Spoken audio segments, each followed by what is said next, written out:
Omicron की बढ़ती दहशत के बीच देश भर के एक्सपर्ट्स लोगों को जागरूक करने का काम कर रहे हैं। वो इस नए वेरिएंट के बारे में हर छोटी छोटी जानकारियां लोगों तक पहुंचा रहे हैं ताकि लोग समय रहते सावधान हो सके।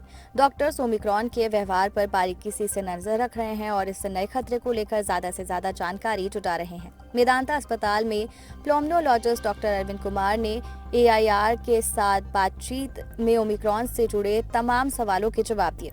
ओमिक्रॉन का असर सबसे ज्यादा शरीर के इस हिस्से पर।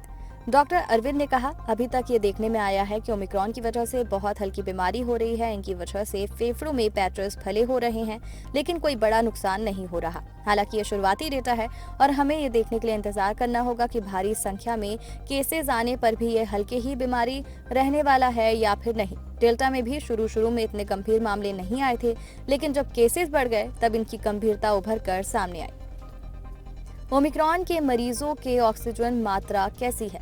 डॉक्टर अरविंद का कहना है कि ओमिक्रॉन के बहुत कम मरीजों में ऑक्सीजन का सैचुरेशन लेवल कम पाया गया। शुरू में कहा जा रहा था कि इसका बिल्कुल भी असर नहीं है, लेकिन इंग्लैंड में जब पहली मौत की खबर सामने आई तो हर कोई सावधान हो गया। हमारे देश में अब तक जितने मामले आए हैं उनमें बहुत कम संख्या में ऑक्सीजन लेवल कम होने की बात सामने आई।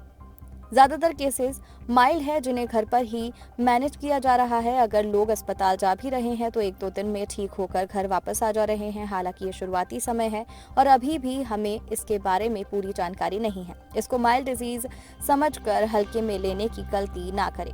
अनवैक्सीनेटेड या फिर एक डोज लगवाने वालों में स्थिति कितनी गंभीर? डॉक्टर अरविंद का कहना है कि जब हम वैक्सीन की पहली डोज लगवाते हैं तो शरीर में इम्यूनिटी बननी शुरू हो जाती है। कुछ एंटीबॉडीज बनती है और हमारी कुछ सेल्स एक्टिव हो जाती है, जिसको सेल मीडिएटेड इम्यूनिटी भी कहते हैं। उन्होंने कहा कि जब हम सीमित सीमा के बाद दूसरी डोज लगवाते हैं तो उससे एंटीबॉडी का लेवल और ज्यादा बढ़ जाता है। दूसरी डोज के 2 हफ्ते बाद व्यक्ति फुली वैक्सीनेटेड माना जाता है। एक डोज लगवाने वाले लोगों का प्रोटेक्शन लेवल कहीं कम होता है, लेकिन वो उन लोगों से थोड़ा बेहतर होते हैं जिन्होंने वैक्सीन की एक भी डोज नहीं लगवाई। पूरा प्रोटेक्शन दूसरी डोज के बाद ही मिलता है। कोरोना वैक्सीनेशन से जुड़ी जानकारी के लिए हमारे चैनल को सब्सक्राइब कर लीजिए।